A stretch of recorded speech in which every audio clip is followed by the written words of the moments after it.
Kitabu cha Samueli Samueli wa kwanza sura ya 17 na mstari wa 17. Somo letu ni lile ambalo tunaenda nalo, rafiki wa kweli. Leo tutaongelea kwa kipengele ambacho kinasema teso la wabeba chakula. Sema tena, teso la wabeba chakula. Sema tena, teso la wabeba chakula. Teso.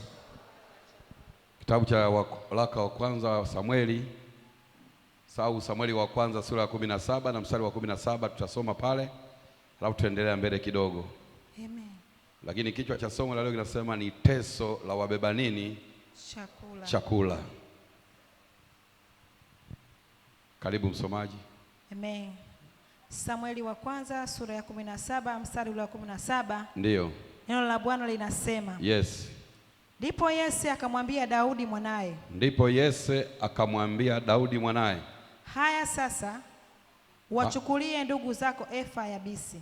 Wachukulie ndugu yako efa ya bisi. Na mikate hii 10. Na uchukue na mikate hii 10. Ipeleke upesi kambini kwa ndugu zako. Ipeleke upesi kambini kwa ndugu zako. Ukampelekee akida wa elfu yao. Ukawapelekee akida wa elfu yao. Jibini hizi 10. Ni hizi bisi 10. Jibini hizi 10. Ukamwangalie. Ndiyo. Wa hali gani, kisha uniletee jawabu yao. Bwana Yesu apewe sifa. Amen. Biblia inasema Yese alimuita Daudi akamwambia, kaka zako wote wameenda vitani, na kwa jinsi walivyokaa vitani muda ni umeenda sana, inawezekana kule vitani wakawa chakula hawana. Lakini akamwambia, zamu hii ni wewe uliyebaki nyumbani, ubebe hizi bisi na mikate 10, wapelekee wapi? Uwanja wa vita. Bwana Yesu apewe sifa. Nataka tuangalie namna ambavyo mbeba chakula alivyokuwa na mateso kwenye maisha. Mungu ana tabia ya kuweka kila kwenye familia mbeba chakula. Kila kwenye kanisa Mungu anamwekaga mbeba chakula. Lakini kila kwenye ukoo Mungu anamweka mbeba chakula. Lakini mtu yoyote anayebeba chakula huwa ana mateso mengi. Cha kwanza, yeyote anayebeba chakula anakuwa na harufu ya chakula. Amen. Yeyote, hata kama wewe hapa huna nikikupa kapu la chakula upeleke Kariakoo, ukifika ukalitua lile kapu na hujagusa kile chakula, ukikutana na mtu anakuambia, mbona unanukia ugali, unanukia wali, unanuka dagaa, unanuka nini? Kumbe kila anayebeba chakula huwa ana asili ya kunukia chakula. Amen. Lakini kwa sababu ananuka chakula au ananukia chakula, kuna vitu huwa vinamfuata huyu mtu. Cha kwanza, inzi watakuwa rafiki yake sana, na inzi na wenyewe wanatamani waone labda wanaweza wakashiba kutokana na huyu mbeba chakula. Bwana Yesu apewe sifa sana. Amen. Lakini kuna wabeba chakula wa vyakula vya mwilini, lakini kuna wabeba chakula wa vyakula vya rohoni. Hawa watu asili yao yote ni moja, mateso yao yote ni moja. Yeyote aliyepewa pia kubeba chakula cha rohoni, yani aliyebeba neno la Mungu, na yeye pia anatesa. Haleluya. Hawezi akakaa mahali akawa comfortable huyo mtu. Hata kama atakuwa ni kwenye kundi la kanisa, lazima atakanyagwa sana. Hata kama atakuwa ni kwenye jumuiya fulani, mtu atakanyagwa sana. Kwa sababu gani? Ana asili ya teso. Haleluya. Amen. Haleluya tena. Amen. Biblia inasema huyu ya Daudi, yeye alizaliwa nje ya ndoa katika uzao wa nani? Wa Yese. Na alipozaliwa nje ya ndoa, na familia ya mama au familia kubwa ya mzee Yese ilisema, hatukubali Daudi kuja kukaa nyumbani na sisi. Na huyu kijana alikuwa ni mdogo sana, lakini maisha yake yote yalikuwa polini. Wapi? Msituni, akichunga kondoo, akichunga na mbuzi pia. Anakaa wapi? Polini. Kaka zake wote wakawa wanakaa nyumbani, lakini Daudi yeye akawa anakaa wapi? Polini. Anakaa polini.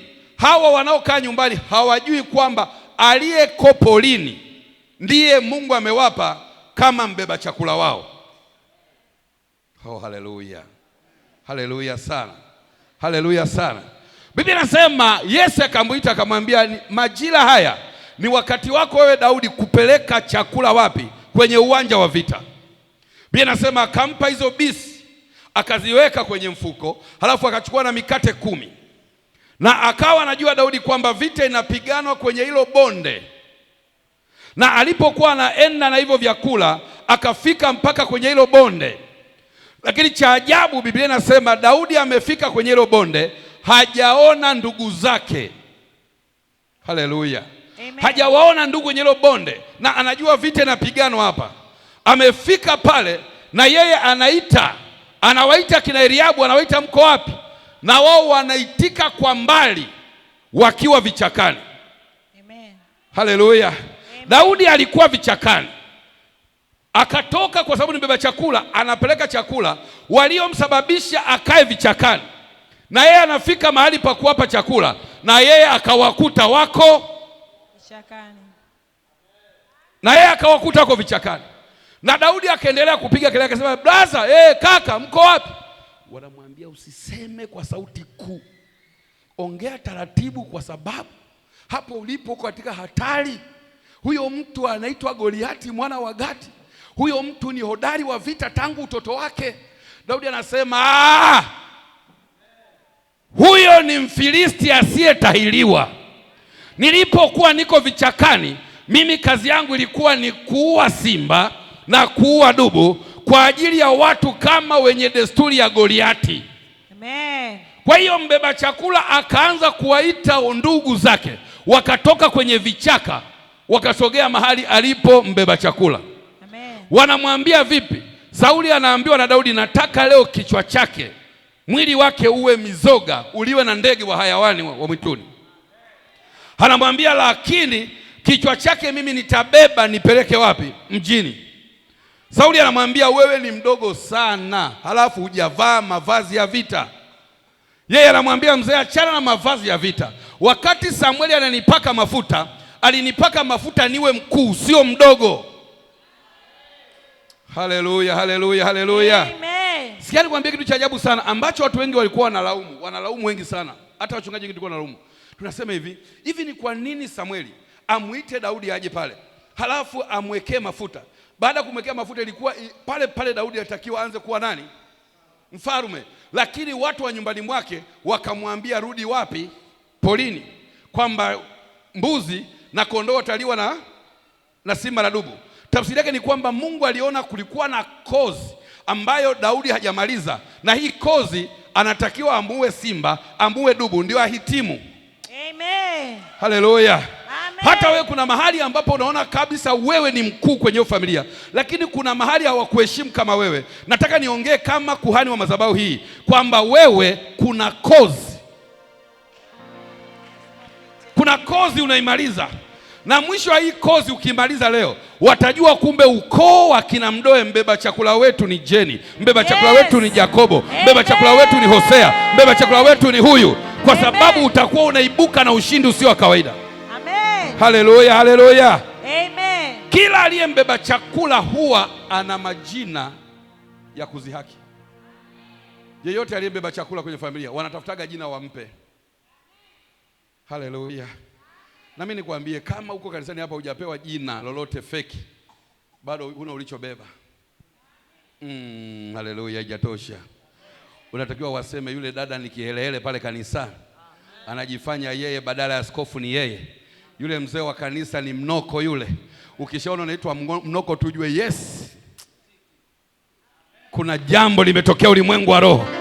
Lakini ukiona hakuna jina lingine la fedheha, ujue bado hujahitimu kozi, bado uko kozi. Na ibada ya leo itainua mbeba chakula mahali, akaonekane katika kanisa, akaonekane kwenye familia, akaonekane mahali kwenye ukoo, wakajue tuna mbeba chakula. Amen. Haleluya, haleluya. Daudi akarudishwa miaka 14. Biblia inasema ni miaka 14 akaenda tena polini, anamtafuta dubu na nani? Na simba. Alipotoka pale anamwona Goliati kama kituko. Haleluya. Biblia inasema alipoitwa kutoka kule polini, anapandisha hivi, familia imekaa pale inamsubiri hiyo Daudi aitwe. Kwanza wakamuona ni mwekundu kwa ajili ya udongo wa polini. Kijamaa kimeenda akijaoga. Kinapandisha pale, sema wakasema ni mwekundu. Huyo kijana alikuwa mwekundu mpaka nywele zake nyekundu. Maana yake akijaye kufanya nini? Kuoga. Au hakina hata sabuni. Kimekuja pale kikawekewa mafuta, kinamaliza kinaanza kupata matumaini kwamba labda sasa nitaanza kuwa mfalme. Kaka mkubwa anasema, dogo, wahi polini, kondoo wataliwa kule na wanyama wakali. Anaondoka na mafuta yake na wekundu. Nikawa tu naizumu naangalia nywele ambazo hazijaoshwa miaka mingi zimekuwa nyekundu, halafu zimiminiwe chupa nzima ya mafuta. Nilikuwa naangalia tu mkorogo ni mkorogo wa aina gani ambao ana hizo nywele zitakuwa. Hujanielewa wala hujafikiria kama mimi. Mimi nilikuwa nafikiria wanasema akaja kijana mwekundu, nywele nyekundu. Nini? Udongo wa mwituni. Lakini alipokuja pale Samueli alimwekea nini? Mafuta. Nisikie nikwambie, kila aliyekuwa ni mbeba chakula huwa adui anamtafutia pa kumweka. Anaweza kumficha mahali, lakini pia wakampa jina ambalo litamvunja moyo. Ndio maana nikakwambia, ukiona una hudumu mahali, unafanya huduma mahali, hauna jina kukuvunja moyo, bado mwanangu una kazi ya kufanya. Amen. Bado una kazi ya kufanyaje? Ya kufanya. Ifike mahali upewe majina yote, yani kihelehele wa kanisa wewe, anayejidai sana wewe, anayejiona sana wewe, halafu mnoko sana wewe. Ujue hapo mambo yanafanya nini? Hakuna aliyesema amina hapa. Haleluya tena. Wakampa jina, wakamwambia ni mwekundu. Akasema sawa. Amefika uwanja wa vita, akajua jamaa atayakuta yale makaka yake amekaa kiodali pale. Akashangana yenyewe yamejificha kwenye nini? Kwenye vichaka. Anaita, kaka mko wapi? Wako kwenye vichaka. Yaani yeye aliyekuwa vichakani anawatafuta walioko huru, na yeye anawakuta wako nini? Vichakani. Anawaambia mkuje. Wakongo wanasema mkuje. Wanakuja pale, anaambia huyo anayejiita Goliati, huyo hajatahiriwa. Mimi leo nitashughulika naye na kichwa chake nitakipeleka mahali. Haleluya.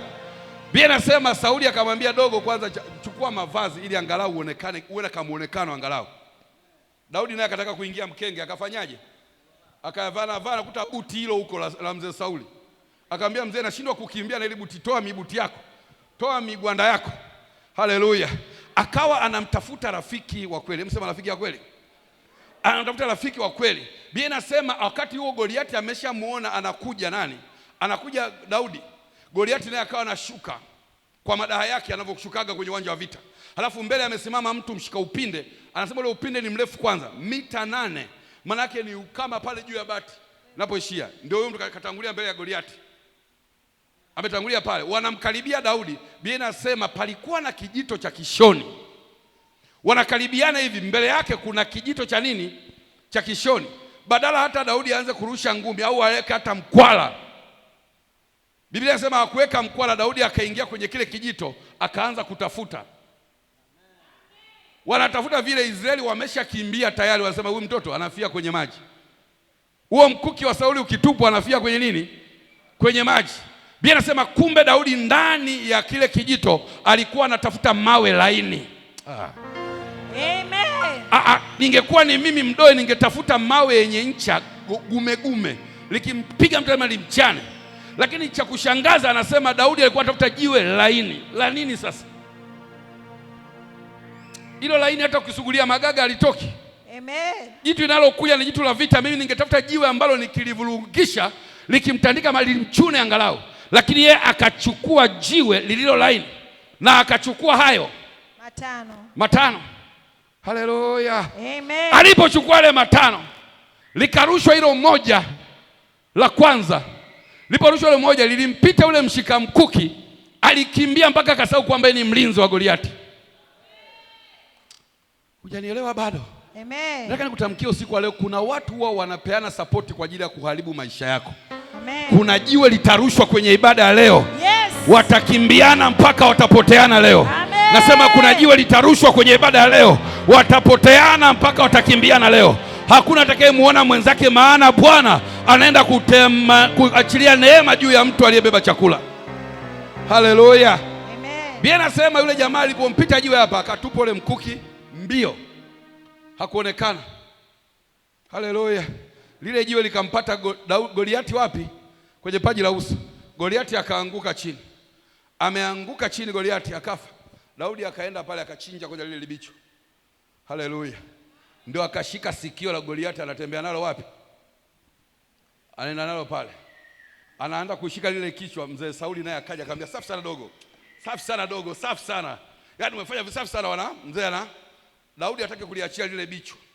Kumbe nyumbani huko kijijini, huko mjini watu wamepata taarifa kwamba Goliati kauawa na Daudi. Haleluya. Amen. Walipokuwa Biblia inasema wamama nao wakaanza kujipanga, wanaanza kuimba nyimbo. Zile nyimbo zao zile. Daudi kaua maelfu. Sauli kaua makumi. Zile nyimbo zimekolea pale, anafika pale mfalme Sauli anaona wimbo haunogi kwake. Kwa nini? Anaonekana kwamba yeye hajafanya jambo. Nisikize nikwambie, kuna jambo tulifanya kwenye maisha yako baada ya ibada ya leo, wataanguka maelfu kwenye maisha yako. Amen. Hujanielewa? Amina haiko hivyo ya ushindi. Kuna namna ya kuitika amina ya kuangusha watu, ni kama ile baada ya ukuta iliko kuanguka. Amen. Nasema baada ya ibada ya leo kuna jambo litatokea. Amen. Walioshika maisha yako watakuachia. Amen. Na wataanguka mbali katika jina la Yesu. Amen. Haleluya. Kuna watu wanasema kusapotiana, twende tukaloge yaka, tumalize huyu, tumuondoe huyu, tumharibu huyu. Leo hii watapoteana.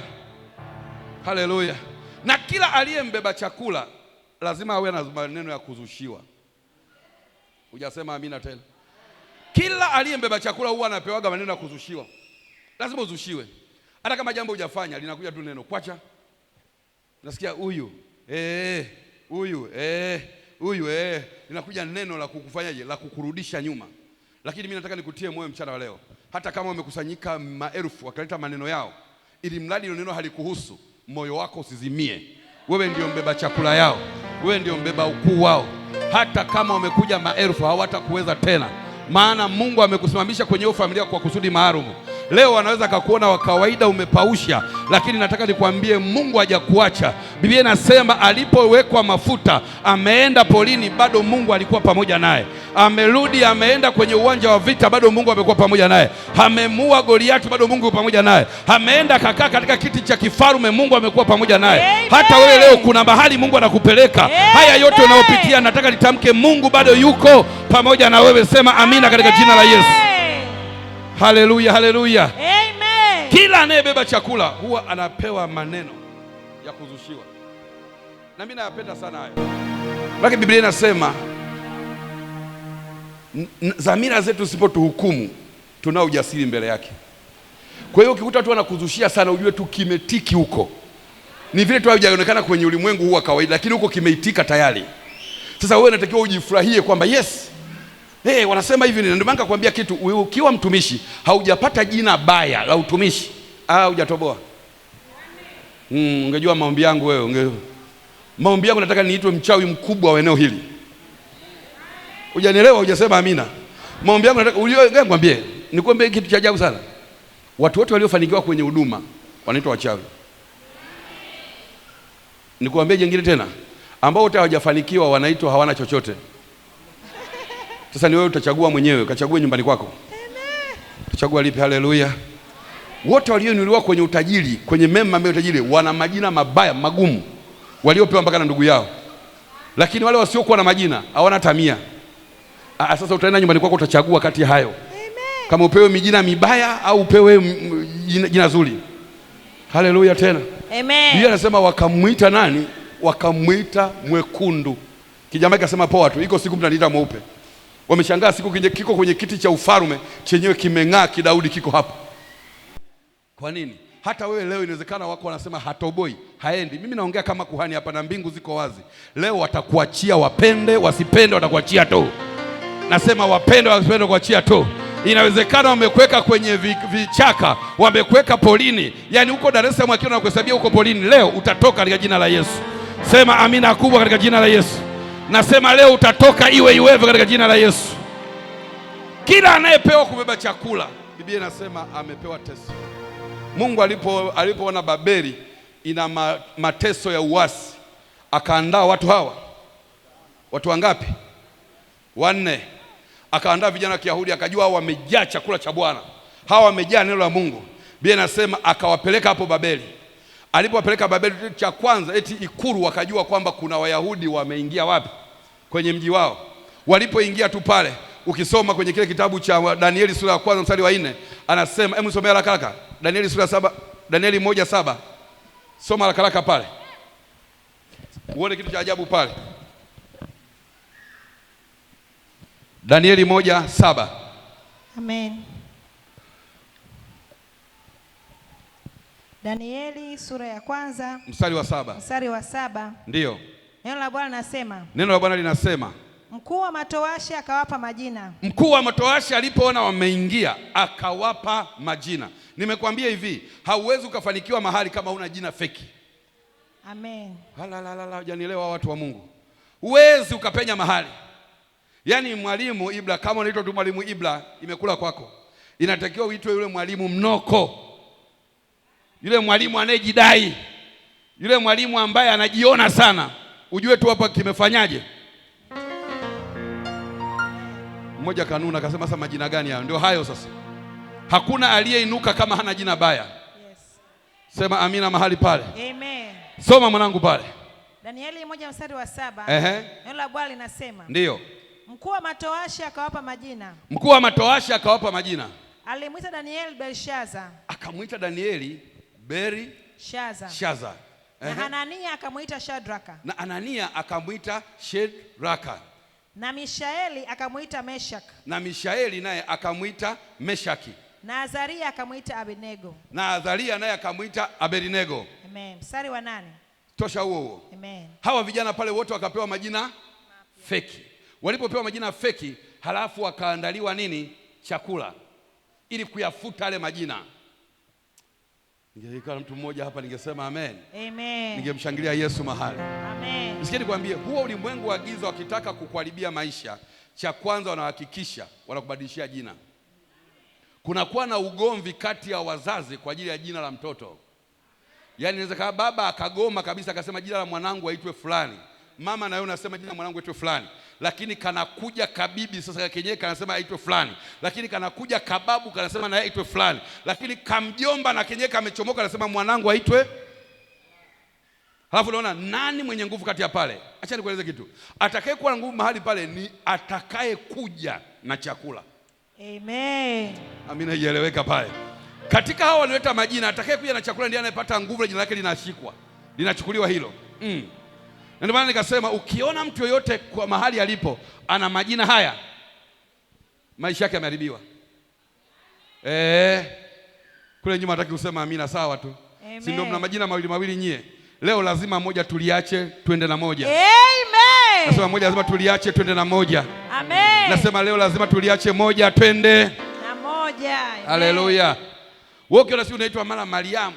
Unajua jina la utoto mimi naitwaga Mariamu, lakini la ubatizo mimi ni Eliza.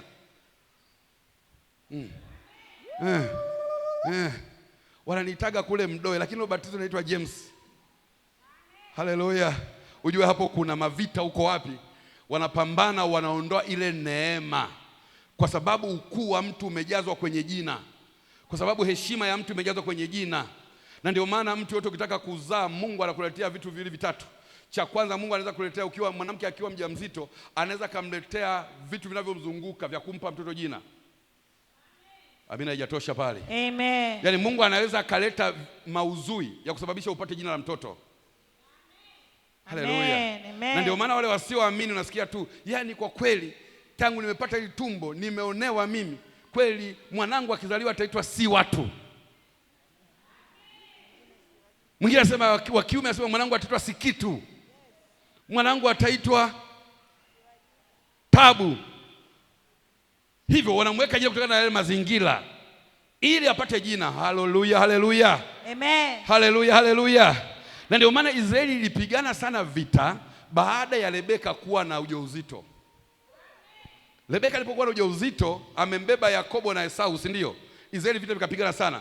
Kumbe Rebeka alitakiwa aseme jina la mtoto aitwe nani? Israeli. Kwamba ulimwengu wa roho unaashiria huyu mtoto ataitwa nani? Israeli.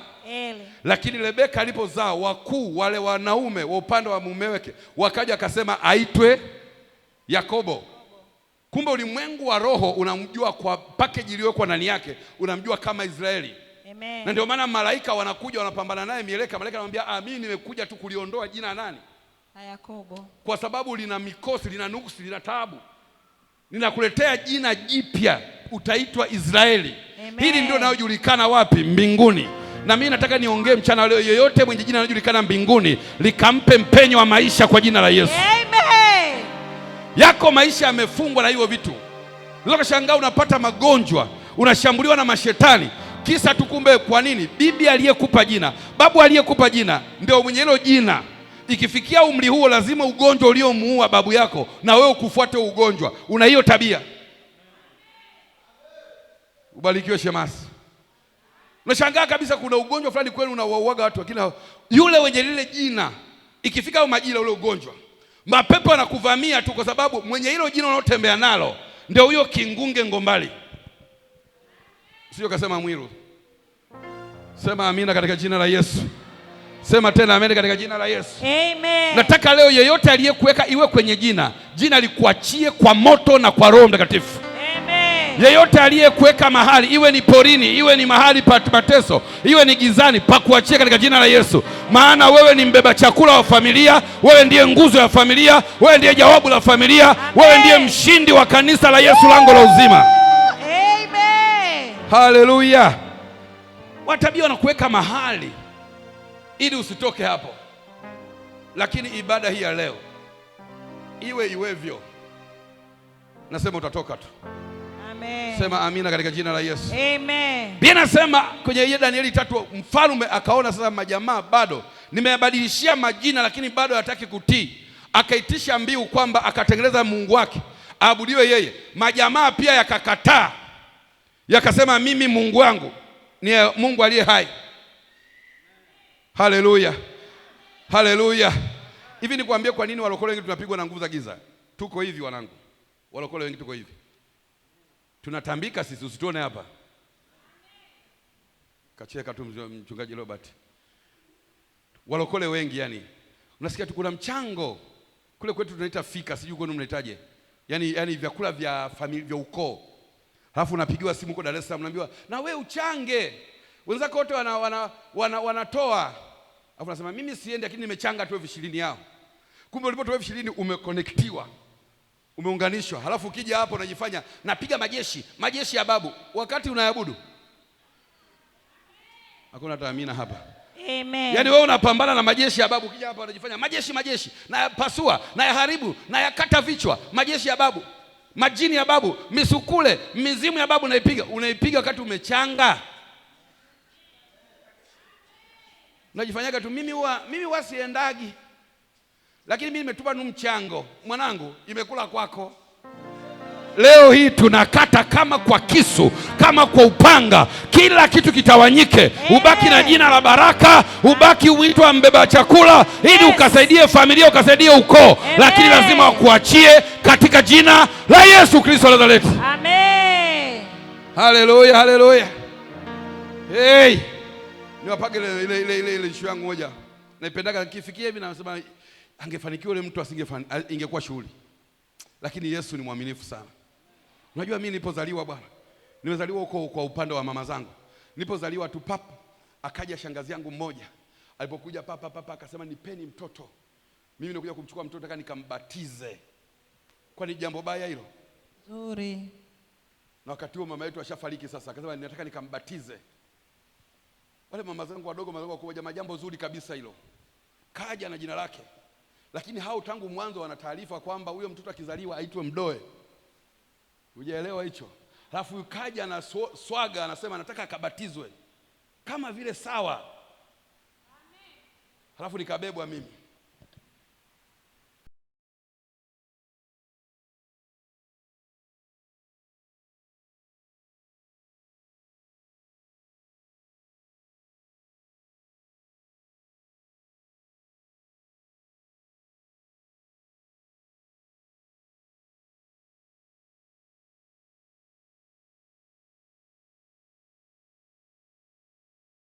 Na ukipewa linapambana na wewe na ile hatima iliyoko ndani.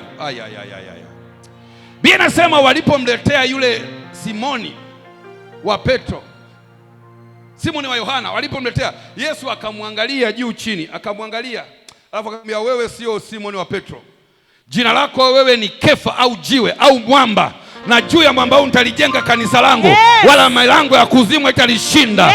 Yani walimpa jina la Simoni ili malango ya kuzimu yaweze, lakini Yesu akampa jina la mwamba au Kefa. Na wewe nakutamkia jina lako leo linakuja juu yako, linakuja na baraka yako juu yako. Magonjwa yaliyokufuata kwa sababu ya jina yanaachia mwili wako. Mapepo nayo yanaachia mwili wako, uchawi nao unaachia mwili wako. Aliyenielewa ashangilie juu, aseme amina kubwa kwa jina la Yesu.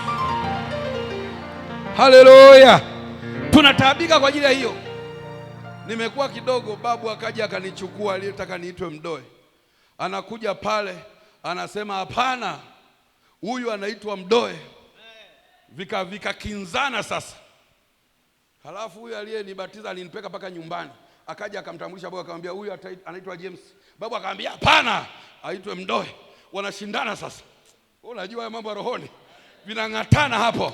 Hata wewe najua ulipozaliwa kulitokea confusion ya wazazi, lakini leo upanga wa Bwana utapita katikati yako, na ule upanga utakugawa, utakufanya mbeba chakula leo. Sema amina katika jina la Yesu. Haleluya. Sema kila jina baya, kila jina baya leo nalikataa. Leo nalikataa. Aliloleta mkubwa yeyote, aliloleta mkubwa yeyote, leo nalikataa. Leo nalikataa. Enyi mashetani, enyi mashetani, sikia sauti hii. Sikia sauti hii. Jina langu, jina langu linajulikana mbinguni, linajulikana mbinguni, limetoka mbinguni, limetoka mbinguni, limebeba baraka zangu, limebeba utumishi wangu, limebeba mema yangu. Jina langu. Jina langu. Kaa vizuri mama, tukagi uko bichi. Haleluya. Sema amina katika jina la Yesu. Amen. Jina ukipewa, wakawa na bishana huyo aliyenibatiza na babu. Babu wakati anasema akizaliwa atakuwa mtumishi kama mimi, ataitwa mdoe. Huyo mtu kaenda kaleta jina la James pale, vikaumana kweli kweli. Vikaumana. Haleluya. Nikawa naanguka kifafa tangu walipoanza kubishania jina tu. Mimi nadondoka kifafa. Hawataki askofu aonekane. Haleluya. Nimekuwa sasa nimeokoka, naanza kufikiria na kuaje Mungu kila akinisemesha nikisikia sauti haiti James, asema mdoe fanya hiki, mdoe fanya hiki. Nikasema sasa nikawa nasema mimi mbona napenda jina la James? Mbona Jehova unaniita kama mdoe? Baadaye Roho Mtakatifu akaniambia hii James ni feki.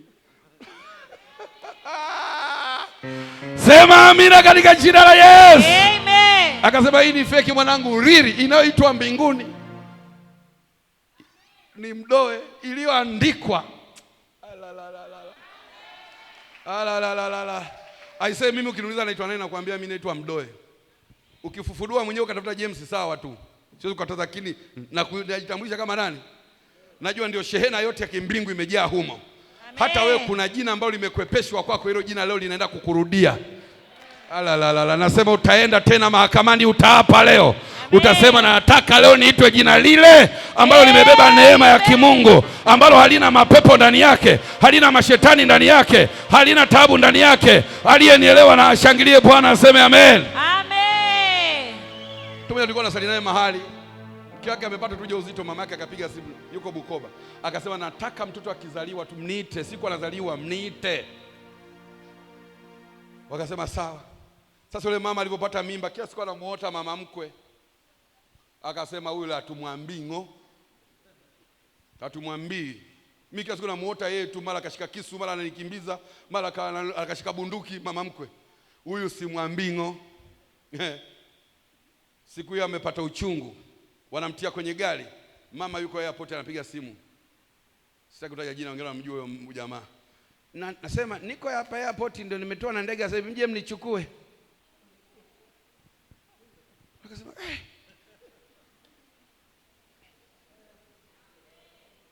hakuna hata amina hapa. Sina wewe ulifuatwa pia, ulipozaliwa tu kuna mtu alikuja. Anabebaga manemane na uvumba na dhahabu, amekuja. Akija na kajina kake huyo mtu, na kazawadi kake na kahela kake. Alafu anakuja, yani jamani mtoto alivyo, yani kama bibi yetu kabisa Kidele. Kwa bibi yetu mmoja aitwa Kidele, hatari huyo, anaruka na ungo bala. Huyu kama Kidele, bibi yake kabisa Kidele, jamaa apewe jina la Kidele huyu.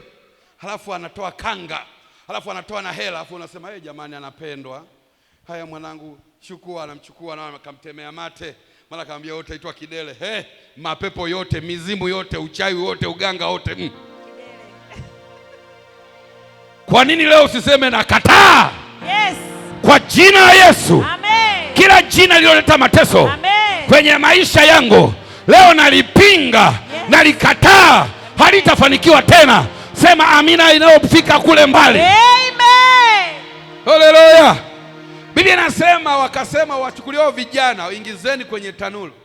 Na ile tanuru ilikuwa imechimbwa kwa chini.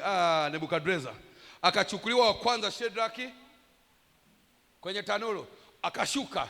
Akachukuliwa wa pili Meshaki, akachukuliwa watoto wa Abednego, akashuka. Unajua kwa nini walikuwa watatu siule? Kule sio walikuwa wanne. Yule mmoja alishapata shavu Babeli. Anaitwa Danieli, alishapata. Kwa hiyo yule hakuungana na watatu tena, yeye akawa yuko ikulu hivi. Hakwenda na wale watatu. Akawaacha jamaa wanahubiri huko. Wale wakachukuliwa kwenye tanuru ya moto. Nataka nikupe kituko. Sema amina niongezee mahali kitu.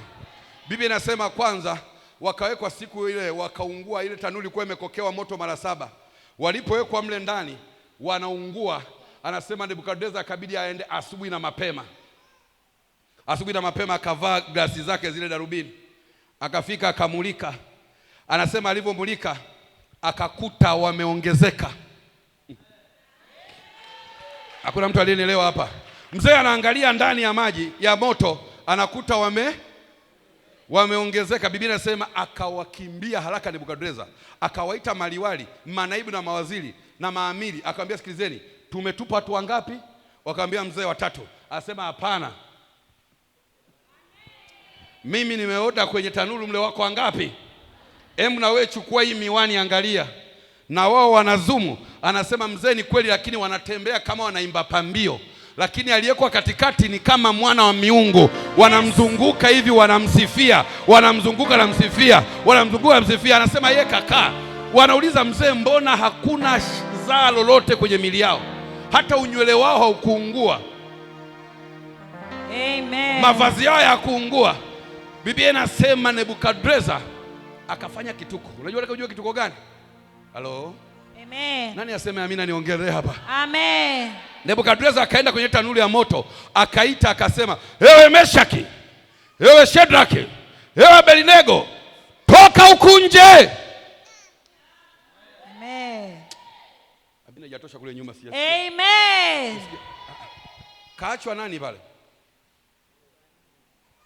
Gonga balangu, gonga kabla sijashukia bado. Huyu mzee aliwaita, aliwaona, anasema aliona wangapi? 4. Ilitakiwa waite wangapi? 4. Lakini mzee kaita Shedraki, Meshaki na Abednego, tokeni huku nje. Jamaa wakatoka. Ujue nia yao ni nini? Wanajua aliyesababisha wajeungua ni ule 4. Wanachukua tena darubini, wakiangalia hayumo. Wakasema mbona tena katoka? Kumbe huyu jina lake anaitwa Emanueli, Mungu pamoja nasi. Yeye yuko ndani ya Meshaki, yuko ndani ya Shedraki, yuko ndani ya Abednego. Walipotoka walitoka naye, walipoingia waliingia naye. Na yeye anaitwa moto ulao, yeye ni moto uteketezao. Nataka nitamke mchana wa leo, kila aliyekaa kwenye mwili wako, anayekula maisha yako, uko moto uteketezao leo. Lazima uachie maisha yako. Nasema uachie maisha yako. Aliyenelewa mshangilie Bwana na vigelegele. Yesu anaingia moyoni mwako leo, hataonekana tena. Amen. Haleluya. Amen. Hawa jamaa walifikiri tuwaite tu hawa 3. Huyu kielele aliyeingia bila kutupwa. Haleluya. Haleluya, haleluya. Amen. Huyu kielele aliyeingia ndani bila kutupwa, abaki huko huko. Biblia inasema Nebukadneza akawa anasema, ngoja tumwangalie anavyoungua. Akakuta hayumo na moto umekolea. Anawauliza Shedraki, Meshaki na Abednego, anasema vipi? Mlikuwa ngapi mle? Anasema mzee, kule tulikuwa katokea ghafla mtu. Ile tunaingia, yani mnatutupa hivi. Wakati tuko angani tunaelea. Yeye naye akaingia ndani yetu, tumeingia naye. Amen. Tumeingia naye na sisi mle ndani tukawa moto. Na yeye ni moto ulao. Kwa hiyo moto hauwezi kula mtu. Nataka nitamke kila aliyemkimbilia Yesu lango la uzima, yeye mwili wake ni moto ulao. Nasema mwili wako hautaharibiwa na magonjwa, hautaharibiwa na mashetani. Mizimu ya ukoo itaachia mwili wako, kwa sababu yeye Bwana ni moto ulao. Piga kelele, sema amina. Haleluya, haleluya. Unamwacha Yesu. Hey, unajua tuko hapa, kuna mtu kawekwa mahali, halafu hawataki tu mtu atoke. Yaani wamemweka kwenye shamba la ukoo, wamemweka kwenye shamba la ukoo huko. Kila maskini akiota, anaota analima tu. Kila akiota anaota anaenda shamba na bibi na mama na babu. Kawekwa kwenye shamba la ukoo. Nataka nikwambie leo, aliye Emmanuel, aliye Mungu pamoja nasi, atakufuata kwenye hilo shamba. Alafu mtatoka wote kwenye hilo shamba muda mfupi ujao. Nasema mtatoka wote muda mfupi ujao. Wataanza kuona unatoka ukiwa umepalikiwa. Wataanza kuona umetoka ukiwa tajiri. Wataanza kuona umetoka ukiwa umeshapona. Wataanza kuona ukiwa umetoka huna mapepo tena. Piga kelele, sema ameni kubwa. Haleluya. Mbeba chakula lazima awe nguzo ya wenzake. Mbeba chakula anafungwaga nyololo hapa, afu anavuta ukoo mzima hivi, anatembea nao. Sasa wao hawajui kama wewe ni mbeba chakula, ndio maana wamekupa majina mengi sana. Hana lolote kwa Dar es Salaam, mwambie ilikuwa jana, leo ni wakati mwingine. Hayafanikiwi, nasema ilikuwa jana. Amen. Kule haolewi, nasema ilikuwa jana. Na mimi leo nitakuombea, kama wasema haolewi utawapelekea mzungu, waambie jamani, nimepata handsome la Kijerumani hili. Nasema jambo hilo linawezekana kabisa. Amen. Hata kama wanakaa kule mbali kule polini, wataliona Kijerumani. Nasema yes, I love you so much, kwa sababu Bwana atakuheshimisha leo. Piga kelele, sema amina katika jina la Yesu. Amen. Mwanangu, inawezekana. Tuletee lizungu hapa. Kuna hata ameni hapa. Lete lizungu hapa, tuseme yes, tuabudu nalo hapa. Limekuja tu from nowhere. Vipi, limenaswa na upako wa siku ya leo, kwa sababu leo kila mbeba chakula anaenda kutoka akiwa na heshima. Amen. Nasema kila mbeba chakula anaenda kutoka akiwa na heshima leo.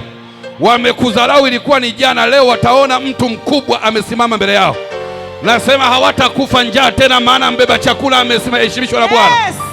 Haleluya, haleluya. Amen. Biblia inasema huyo Yakobo alikuwa na mtoto wake wa 11 anaitwa Yusufu. Na huyo Yusufu alikuwa ni mbeba chakula. Mnajua historia ya huyo jamaa? Alikuwa anaitwa nani? Mbeba chakula Yusufu. Na huyo Yusufu alipomwona tu kwa ndoto zake zile, Biblia inasema familia nzima wakampa jina, anaitwa Bwana Ndoto. Nimekuambia wana tabia ya kumpa mbeba chakula jina. Wakasema huyo Bwana Ndoto. Kijamana chenyewe kinaambiwa babake, kaangalie ndugu zako, wapelekee chakula, kimebeba chakula. Mabraza wanasema Bwana Ndoto huyu anakuja cha ndoto. Anakuja maskini. Anaitwa Bwana Ndoto. Amebeba chakula lakini wanamuita Bwana Ndoto. Hata wewe najua unawasaidia sana kile jina lako wamekupa, ila hapa huwezi kulisema. Lakini hilo jina linatupiliwa mbali, Mungu anaenda kutukuzwa. Hilo jina linatupwa mbali, Mungu anaenda kutukuzwa. Nasema jina linatupwa mbali, Mungu anaenda kutukuzwa. Aliyenielewa na aongeze amina mahali fulani katika jina la Yesu. Amen. Walipofika pale, wakachukua kwanza ule msosi, wakala, alafu wakavua nguo Yusufu, wakatupa kwenye nini? Kwenye shimo. Wametupa kwenye shimo humo ndani. Yusufu akalala humo. Kesho yake anakuja Laubeni, anasema sio vyema tukakaua kajamaa, ni heri tukauze tu. Kakatolewa kwenye shimo kakiwa uchi, kameng'atwa na mijusi na nge walioko shimoni mle. Kametolewa pale, kakanunuliwa kakiwa uchi. Kumbe kabeba chakula kale kajamaa. Haleluya. Amen. Kameuzwa kwa Waishmaeli bado kakiwa uchi. Kanaenda tena huko, kananunuliwa kwa nyumba ya Potifa. Mke wa Potifa nako anakavua nguo, kanatembea uchi tena. Akajamaa kabeba chakula. Huwa beba chakula watembea na majina kuwafedhehesha sana. Mwingine anaambiwa maskini wa kutupwa, mwingine anaambiwa si chochote si lolote, mwingine anasema hatafanikiwa mahali popote. Lakini nimesimama kwa mamlaka ya jina la Yesu wa Nazareti, nikilitangaza jina lako lenye utukufu leo. Nasema nalitangaza jina lako lenye utukufu leo. Yes. Nalitangaza jina lako la heshima leo. Natangaza jina lako la baraka leo. Natangaza jina lako la ukuu leo. Natangaza jina lako la utumishi leo. Natangaza jina lako la neema leo. Piga kelele, sema amina. Amen. Wamekauza pale. Yule mama alipokavua nguo kakakimbia mtaani kakiwa uchi. Unajua Yusufu alikamatwa akiwa uchi. Roho Mtakatifu usinipeleke huko. Kamekamatwa kakiwa nini? Kakiwa uchi kajamaa. Kakapelekwa huko. Kakashikwa. kapekwa gerezani, sijui kama walikavisha, lakini kakafika gerezani ndo kanapata gwanda la magereza. Kamekaa huko gerezani, Biblia inasema lakini Mungu alikuwa pamoja naye. Kwa kumbe bado kakawa kabeba chakula hata gerezani. Kamefungwa kakawa kabeba chakula. Biblia inasema wafanyakazi wawili wa mfalme wakaanza kuota ndoto. Wakamhadisia. Walipomhadisia, wa kwanza akamtafsiria ndoto yake na ikatimia. Wa pili akamtafsiria ndoto yake ikatimia. Wale watu wakatoka. Yule aliyekuwa hai akaenda kwa mfalme, kwa sababu Yusufu ni mbeba chakula. Hebu sema mbeba chakula. Hebu sema mbeba chakula. Hebu sema mbeba chakula. Mbeba chakula. Hebu sema mbeba chakula. Mbeba chakula. Kwa sababu Yusufu ni mbeba chakula, amefika kule Farao akiwa nyumbani kwake, akaanza kuota ndoto. Biblia inasema ndoto yake aliyoiota, akaona ng'ombe 7 waliokonda, akaona ng'ombe 7 walionenona. Anasema wale walionona wakala ng'ombe, wale waliokonda wakala ng'ombe 7 walionona. Walipote ndoto wakaita waganga, wachawi na wakaguzi, hawakuweza kuitafsiri ndoto. Yule jamaa akasema, mzee usihangaike, kule gerezani tuna mtu mmoja anajua kutafsiri ndoto sana. Hakujua kwamba huyu jamaa ni mbeba chakula. Ayayayaya. Hakujua kwamba jamaa ndoto zinazohusiana na kula, ndoto zinazohusiana na msosi ndio zake huyo jamaa. Biblia inasema alipoitwa akaja pale Yusufu, akaelezewa ile ndoto. Mfalme akamwambia, huyo mtu akiweza kulitafsiria ndoto hii atakuwa mkuu kwenye nchi, atakuwa nafasi ya pili kuliko baada ya mimi. Anasema akaisikize ndoto, akamwambia, mzee, cha kwanza na kushauri, naomba tujenge maghala ya kuhifadhi chakula, maana kuanzia sasa hivi tuna miaka 7 ya unono, tutapata mazao sana, tutunze ndani. Mimi ndio mbeba chakula. Walipomaliza pale, akamwambia baada ya pale itakuja njaa kali sana, na hiyo njaa chakula tukachoka kwenye ghala kitatusaidia wakati wa shibe, kwa sababu mimi ndimi mbeba chakula. Nataka nione Mungu akimuinua mbeba chakula mmoja wa familia hapa. Iko familia fulani haitapata njaa kwa sababu ina mtoto wao mmoja yuko Yesu lango la uzima. Nasema iko familia moja haitakufa na njaa, hawatahangaika kwa habari ya vyakula, maana yuko binti yao yuko mahali hapa. Aliyenielewa na ongeze ameni nyingine katika jina la Yesu. Amen. Biblia nasema Farao akajenga. Nenda kabarikiwa mwanangu, Mungu akupe mema mengi. Biblia nasema Farao wakaanza kujenga maghala, wakatunza hicho chakula. Walipoweka chakula ikaanza kunyesha mvua, wakavuna isivyo ya kawaida. Walipomaliza kuvuna, baada ya pale wakahifadhi vyakula yale. Anasema kajamaa bwana ni kweli. Baadaye kaanza ule ukata. Hivi unajua mtu mmoja aseme amen. Nataka nikubonyezee password moja hapa. Siku ile wakati Yusufu anamtafsiria ile ndoto Farao, hakupewa cheo cha waziri mkuu. Amen. Farao alitaka alisikilizia kwanza matokeo. Akaiona miaka 7 ya vyakula sana, akaweka gharani.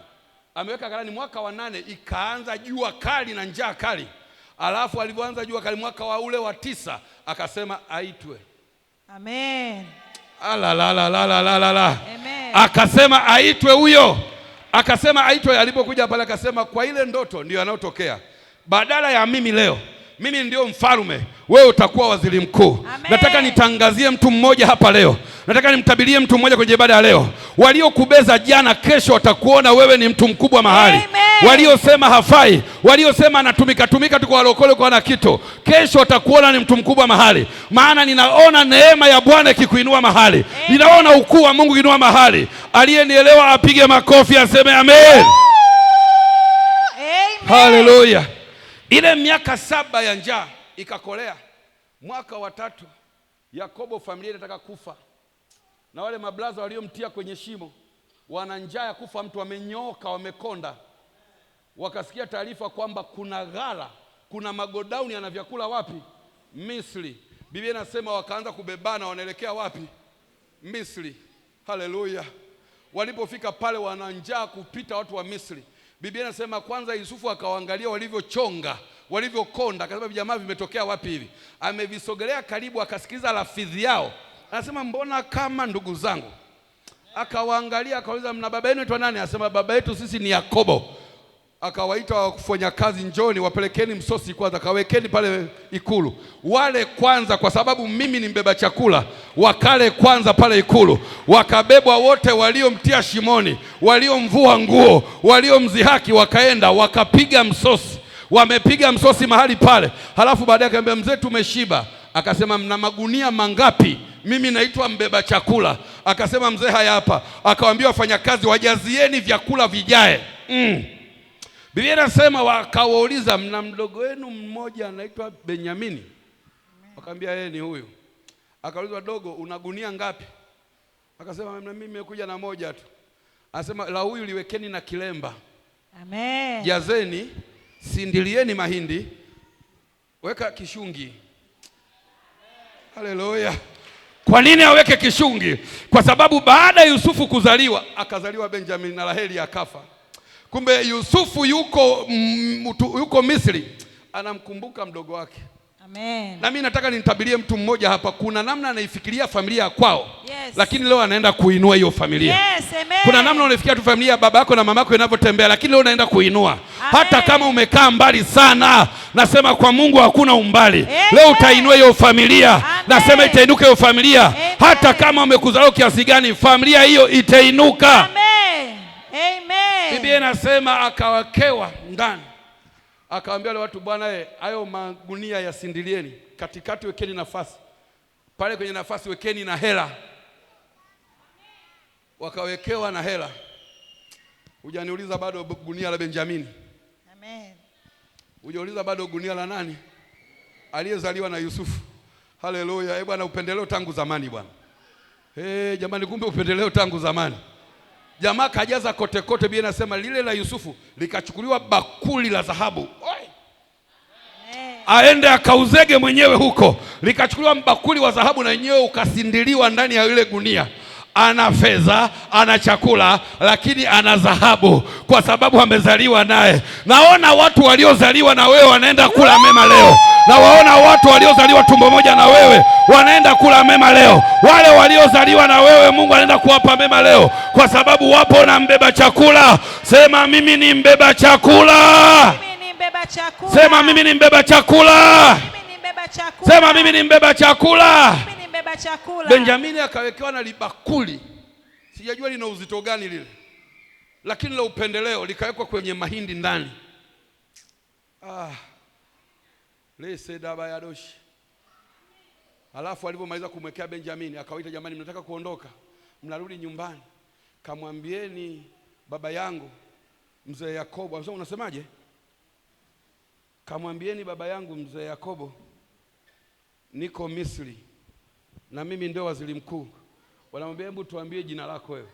Anaambia, mimi ndio yule Yusufu niliyetupwa shimoni. Amen. Ndio mimi sasa niko waziri mkuu. Nataka nione mtu mmoja akisimama mahali ampigie Yesu makofi. Aseme mimi ndio yule Yusufu niliyetupwa shimoni. Nasema mtu mmoja inasimame mahali aseme mimi ndio yule Yusufu. Nasema mtu mmoja asimame. Huu ni utabii, huu ni utabii, huu ni unabii. Kuna kitu kinatokea kwenye maisha ya mtu sahihi. Nasema kuna kitu kinatokea sahihi kwenye maisha ya mtu.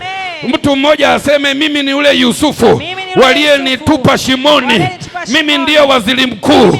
Mimi ndiye mtu mkubwa. Yes, gonga kifua chako. Something's happened. Kuna jambo linaingia kwenye maisha yako. Leketa madaba sayadoshi. Rika baba basaya madadoshi. Rika tamababa sayadoshi. Rekere media basaya bosha. Kuna vitu Mungu anaviachilia sahi ndani yako. Kuna hukumu Mungu aliyoachilia ndani yako sahi. Ninaona namna ambavyo ndugu zako watastarehe kwa ajili yako. Amen. Ninaona ambavyo familia yenu itajisifu kwa ajili yako. Amen. Ninaona uliozaliwa nao wakikuinamia leo. Amen. Ninaona uliozaliwa nao wakipiga magoti mbele yako. Amen. Naona neema ya kimungu ikikufunika kama vazi. Amen. Nasema wewe ndiye Yusufu wa leo. Amen. Nasema wewe ndiye Yusufu wa familia. Amen. Sema amina kubwa katika jina la Yesu. Amen. Jesus mighty name. Jesus mighty name. La kosa tabos. Jaya dabasi ya madosi yaba. Rete na babasa ya bosa. I see, namwona mtu mmoja, mfunika macho yako, naona kitu cha ajabu. Niona wakati naongea nikaona mabakuli ni kama ya dhahabu yanashushwa kwenye vichwa vya watu. Amen. Funika tu macho yako, mwambie Bwana niko hapa. Mwambie ni kweli familia imepitia pagumu, wakati mwingine wananipigia hata simu nitume 10,000 sina.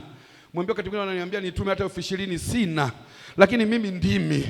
Mwambie mtumishi wako amesema mimi ndimi Yusufu wao. Mwambie hata kama wamenifezehesha, hata kama wamenisema vibaya kwenye familia, lakini leo ninaenda kujua mimi ndimi. Mwambie watajua mimi ndimi. Chata makataba sayabo.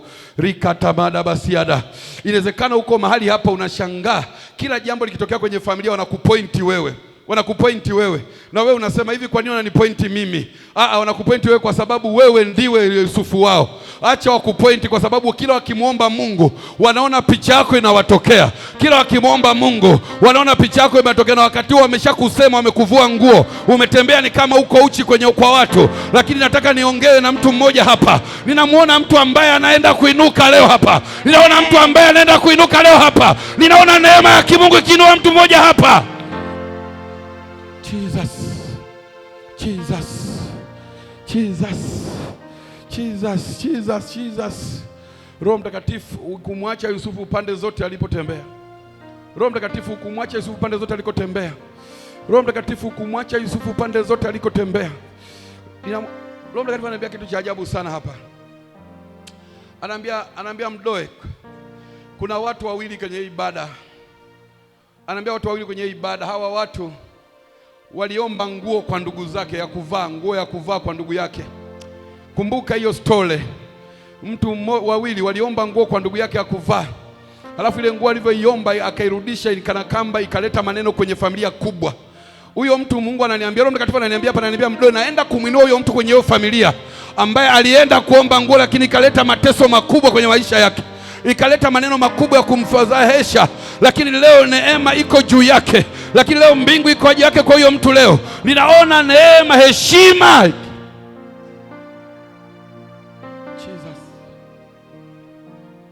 Jesus.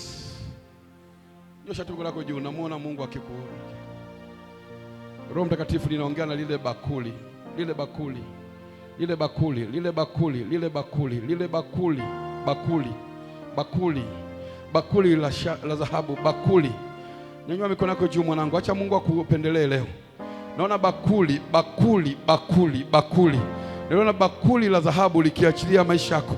Naona unafunikwa na hilo bakuli. Naona unafunikwa na hilo bakuli. Biblia inasema aliuliza tu Yusufu, akasema mna mdogo wenu mmoja anaitwa Benjamin. Wakasema ndio huyu hapa. Nasema hata Yesu anasema hawaiti tena nyinyi ni watumwa, anasema bali ninyi ni ndugu zake. Kumbe na wewe uliyeko hapa ni mdogo wa Yesu. Kuna mema ya kwenye mbingu unaenda kupewa leo. Kuna mema aliyokuwa yamefichwa kwenye giza unaenda kupewa leo. Kuna hazina za sirini unaenda kupewa leo. Kuna vitu vya baraka familia yako inaenda kupewa leo. Watoto wako wanaenda kupewa leo. Kuna vitu vya ushindi unaenda kupewa leo. Roho Mtakatifu uliye mwaminifu, wewe unayemjua aliyembeba chakula. Jesus. Sema Yesu kwa nguvu. Yesu. Sema tena Yesu kwa nguvu. Yesu. Sema mara ya tatu Yesu kwa nguvu. Yesu. Sema mara ya nne Yesu kwa nguvu. Yesu. Sema mara ya tano Yesu kwa nguvu. Yesu. Sema mara ya sita Yesu kwa nguvu. Yesu. Sema mara ya saba Yesu kwa nguvu. Yesu. Yes. Roho Mtakatifu, ondoa kila kilichomfunika mtu huyo. Ninaongea na uchawi ulioshikilia maisha yake. Ninaongea na mzimu ulioko ndani ya mwili wake sahihi. Ninaongea na mzimu uliokamata maisha yake sahihi. Naongea na mzimu uliokamata maisha yake sahihi. Naongea na mzimu uliokamata maisha yake sahihi. Naongea na mzimu ulioshikilia maisha yake sahihi. Naongea na mzimu uliosababisha atembee mtu akiwa kama yuko uchi. Naongea na mzimu uliokamata nguvu yake elimu. Naongea na mzimu ulioshikilia elimu yake. Naongea na mzimu ulioshikilia kibali chake. Ninaongea na mzimu uliokamata fedha zake. Ninaongea na mzimu ulioshikilia nguvu ya utumishi kwake. Kwa jina la Yesu.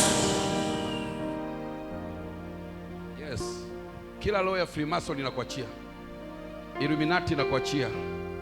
Illuminati inakuachia. Ninamwona mwanamke mmoja ambaye mwanaume alikutana naye ana nguvu za giza, akachukua nyota yake akipeleka kwa Illuminati. Yuko hapa huyo mwanamke. Ana nguvu ya fedha. Ana nguvu ya fedha, ni mtu kama wa kimataifa hivi. Mungu amemfanya ni kama mtu wa kimataifa. Lakini kila anachokifanya saizi akiendi. Sababu hiyo nyota ninaiona huyo mwanaume alipokutana naye kimwili, aliipeleka kwa Illuminati Freemason, wakaitunza kwenye hazina za kichawi. Lakini sasa ninaachilia moto sahihi. Nasema Yesu uliye moto wa ukweli, naachilia huo moto kwenye madhabahu zao. Naachilia huo moto kwenye madhabahu zao. Naachilia huo moto kwenye madhabahu zao. Kila aliyeota, Jesus, aliyeota anapanda farasi, aliyeota anapanda punda, huyo mtu anafunguliwa sahihi. kwa mamlaka ya jina la Yesu Kristo. Aliyeota anapanda punda, aliyeota anapanda punda. Ninaua manyoka tumboni, ninaua uchawi tumboni, naharibu nyoka wakubwa tumboni, naua nyoka wakubwa tumboni, naua nyoka wakubwa tumboni, naua uchawi uliowekwa tumboni, naua uchawi uliowekwa na mabibi na mababu, naua uchawi ulioshikilia nguvu yake elimu, naua uchawi majoka aliyowekwa tumboni, na pasua kila joka anayetembea kwenye tumbo lake katika jina la Yesu. Fire goes. Fire, msaidie yule kule. Shadow zote. Kuna nyoka mkubwa kwenye tumbo hili. Na muondoe huyo nyoka anayetembea tumboni. Na muondoe nyoka mkubwa anatembea tumboni. Na muondoe nyoka mkubwa anatembea tumboni. Aliyeshika tumbo lake, anayetembea kwenye tumbo lake, ule uchawi wa bibi yake ninauharibu sasa kwenye tumbo lake.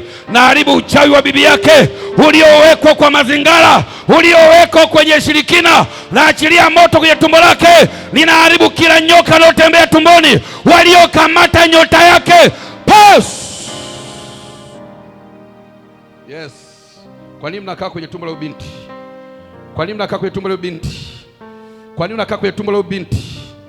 Kwa nini unakaa kwenye tumbo la binti? Ninaongea na wewe mchawi wa familia, uliyeleta jina lako kwake, uliyoweka jina lako kwake. Ninakuua saa hii, naua uchawi wako, naua uchawi ulioweka tumboni. Naita moto kwenye tumbo lako, naita moto kwenye tumbo lako.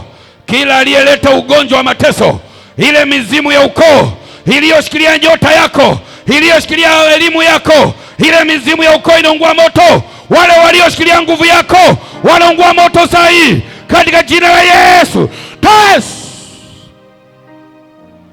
Kila ulicholishwa kinatoka kwenye tumbo lako. Shadow zote. Ninakuharibu wewe mchawi mkubwa. Umekutana na Yesu hapa, aliyeingia kwenye moto bila kuteketea na akatoka. Ninaongea na wewe shangazi. Shangazi uliyekamata nguvu ya binti huyu. Shangazi ulitaka binti awe mchawi. Shangazi unachukua binti kwenye uchawi usiku. Shangazi, ninakupokonya binti huyu. Na haribu kile ulichokiweka tumboni mwake. Majoka yako yanayoua sahi. Naua nyoka wako uliyomwekea tumboni, uliyeharibu nguvu yake ya ufahamu, uliyeharibu elimu yake wewe, uliosababisha tumbo kuuma. Ninakamata nguvu ya ukuu uliyoiondoa kwake sahi katika jina la Yesu. Toka, achia kwa moto. Shika kichwa chako mahali ulipo. Shika kichwa chako, sema Yesu. Yesu. Kila mahali walipofanya uchawi kwa ajili ya maisha yangu, leo wananiachia, wanaachia hatima yangu. Mimi ni mbeba chakula wa familia yangu, wa ukoo wangu. Kila aliyeshikilia nguvu yangu leo anaiachia. Walioniweka polini, walioniweka mashambani, walioniweka kwenye dali, walioniweka kwenye mashimo, walioniweka kwenye moto, walioniweka kwenye bahari, leo wananiachia sahihi katika jina la Yesu. Kila uchawi wa ukoo, kila uchawi wa mizimu, uganga wa familia, ile mifuko ya uganga leo inaharibika ndani yangu, leo inapasuka ndani yangu. Ile mifuko ya uganga iliyoshikilia nguvu yangu, iliyoshikilia afya yangu, pasuka, pasuka, pasuka. Kila walichoniwekea kinaharibika sahihi kwa mamlaka ya jina la Yesu, kwa moto wa Roho Mtakatifu. Naongea na nyie wakubwa. Kwa nini mmeweka uchawi kama antena kwenye tumbo la mama huyu? Naongea na wewe, kwa nini umemfanya umama mateso? Ninaharibu nguvu zako zote za kichawi. Ninaharibu ushirikina ulioweka tumboni mwake. Pigwa kwa moto. Ulioweka uchawi tumboni unaungua moto sahihi. Ninaita moto kwenye tumbo lake la uzazi. Mlipoweka mateso mkasema tunafunga uzao wake, leo nafungua kwenye tumbo lake. Nafungua ushirikina uliowekwa, ile mizimu ya upande wa babu yake, ile mizimu ya upande wa babu yake iliyoshikilia nguvu ya tumbo lake, iliyoshikilia watoto wake. Ninaita moto sahihi. Ile mizimu iliyoshikilia watoto wake, ule mkoba wa uganga unaoshika maisha ya watoto wake, achia kwa moto. Go. Mnakufa wote leo. Mnakufa wote leo. Lazima mmwachie huyu. Lazima umwachie. Na ng'oa kila msitu uliomweka. Na mtoa kwenye misitu yako yote. Na mtoa kwenye misitu yako yote. Wewe umeweka antena kwa mama huyu. Akikumbukwa na binti yake tumbo linamuuma. Umeweka antena za kichawi kwenye maisha ya binti huyu. Umeweka antena, ziona antena zivunja sahihi. Umeweka mawasiliano ya kipepo kwenye fahamu zake, ya kipepo kwenye fahamu zake. Umeweka mazo kwenye mikono yake. Toka, achia kwa moto. Leo mnakufa wote. Nakufa wote. Kila aliyemwekea uchawi tumboni, unaachia kwenye viuno vyake. Mmefunga viuno vyake, mkasema atazaa watoto wenye mateso. Ninafungua kila fundo mliolifunga, yale mafundo 10. Pesa mliomlisha kwenye ndoto inaachia maisha yake sahihi. Ninaondoa kila ushirikina mliomwekea kwenye maisha katika jina la Yesu Kristo. Sema Yesu. Yesu. Yeyote yule aliyechukua nafasi yangu kwa ajili ya jina langu, leo ananiachia. Leo ananiachia. Leo ananiachia. Leo ananiachia. Leo ananiachia. Yeyote yule aliyeshikilia afya yangu, leo ananiachia. Leo ananiachia. Ile mizimu ya ukoo iliyokamata mwili wangu leo inaniachia. Wale mababu wa familia waliozuia jina langu nisiwe mtumishi wa Mungu leo wananiachia. Toka, achia kwa moto. Toka, achia kwa moto. Kwa nini mmemshikilia huyu? Kwa nini mmemweka polini wakati uko Dar es Salaam na ni mtumishi wa Mungu? Kwa nini umemchukua?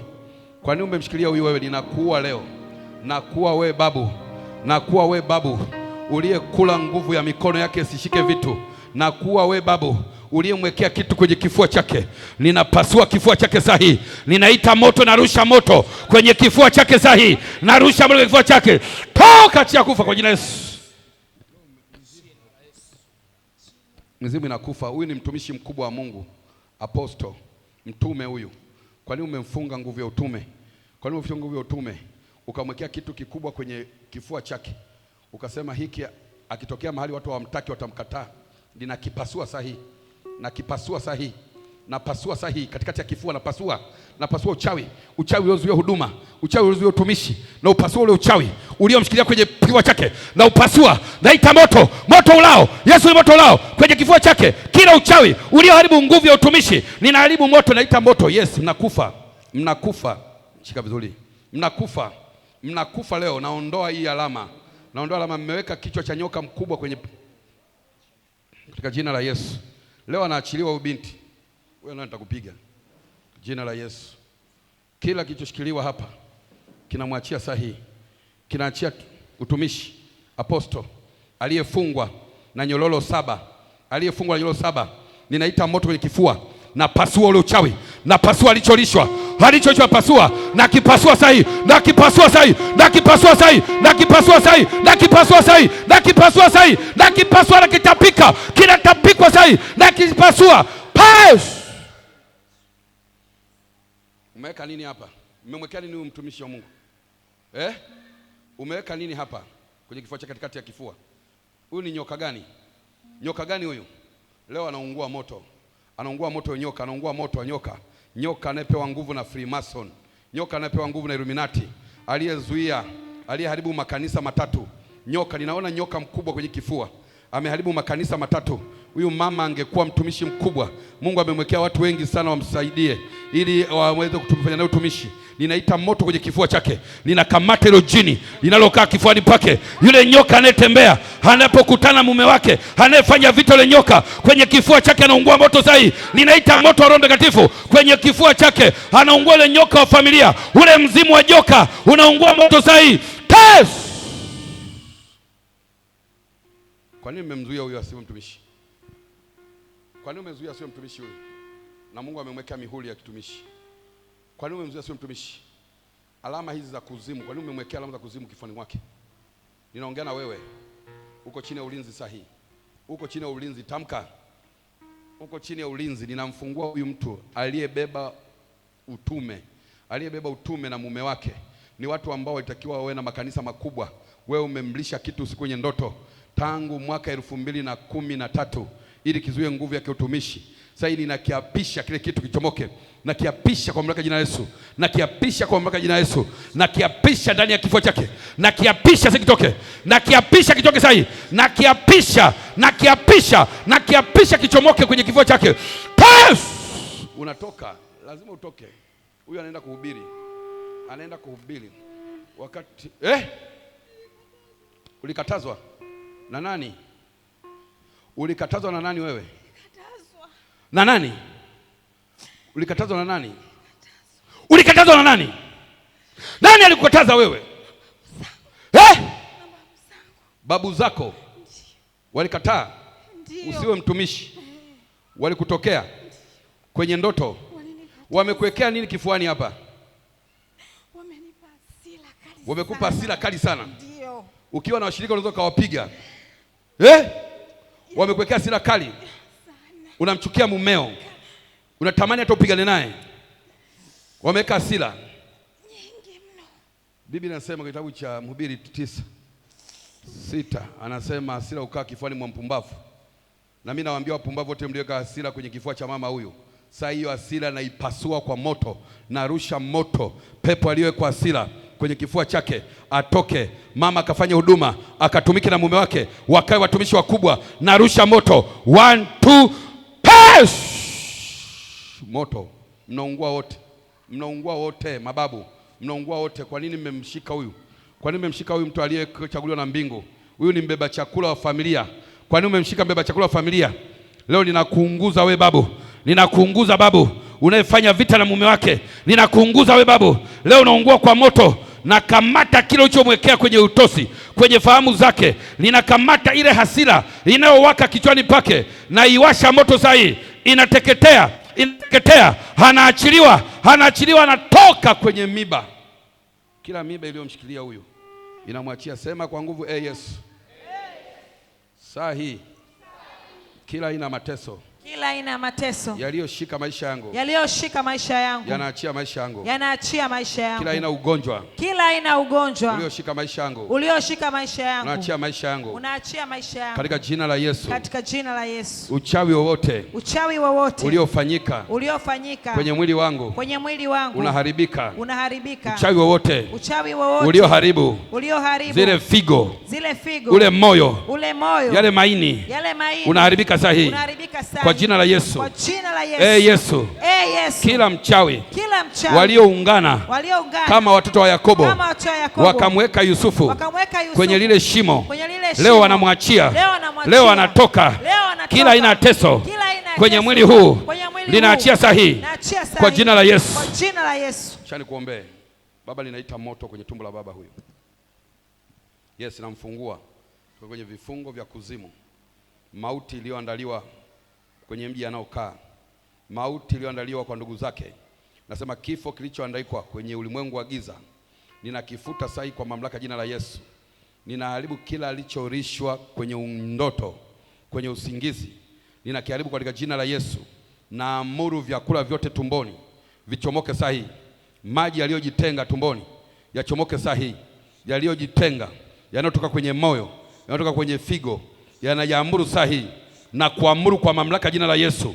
Wewe mchawi mkubwa, unaungua kwa moto sahi, unaharibika kwa moto sahi, unaharibika kwa moto sahi. Ninaita moto wa Roho Mtakatifu kwenye tumbo lake sahi. Kila mlichomwekea, natamka uzima ndani yake, natamka mamlaka ya uzima ndani yake. Pigwa, achia mwili wake jina la Yesu. Jina na kuotoa mautini, unaondoka kwenye kifo chochote walichokiandika mahali popote, walichokiweka mahali popote. Ndio hayo maji na yaamuru. Maji, sikia sauti hii. Yesu amenituma. Mnatopikwa sahi, mnatapikwa sahi, mnachomoka. Biblia inasema kitabu cha Ayubu 20:15 ya kwamba amemeza mali naye atatapika. Bwana atatoa tumboni mwake ile sumu ya nyoka aliyowekewa kwenye figo, kwenye maini yake. Ninaiamuru sahi, achie maini kwa mamlaka jina la Yesu. Nyoka wa kichawi, ile sumu aliyoweka kwenye maini, kwenye figo, ninaiamuru sahi ichomoke sahi. Toka, achia kwa moto katika jina la Yesu. Jina la Yesu.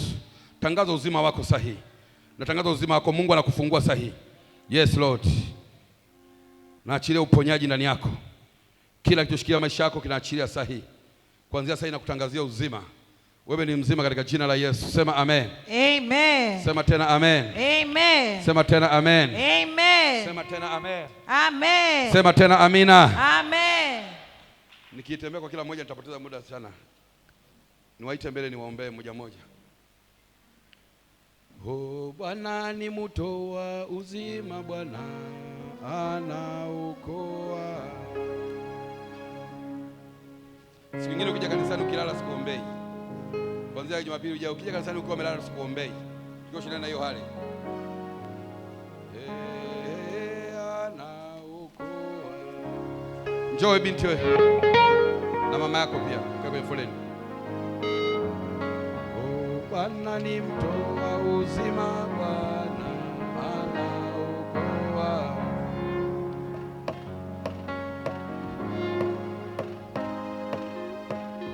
Bwana ni mtoa uzima, Bwana anaokoa. Bwana ni mtoa uzima, Bwana anaokoa. Sema ni mtoa uzima, Bwana anaokoa.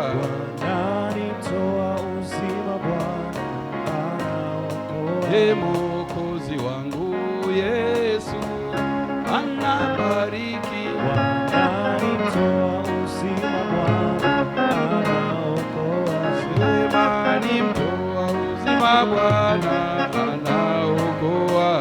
Bwana ni mtoa uzima, Bwana anaokoa. Bwana ni mtoa uzima, Bwana anaponya. Bwana ni mtoa uzima, Bwana anaokoa. Mwokozi wangu Yesu anabariki.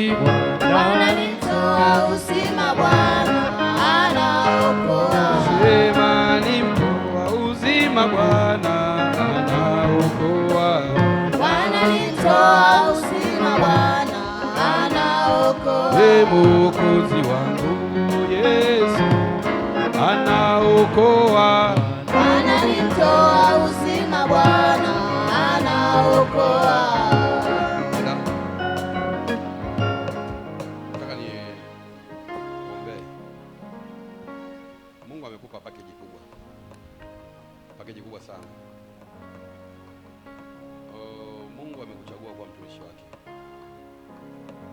na Mungu amekufanya wa kimataifa. Kwa mtu ulikutana naye mahali aliharibu maisha yako, wakati nasimama muda mwingi hapa, Mungu ananiambia niongee na wewe.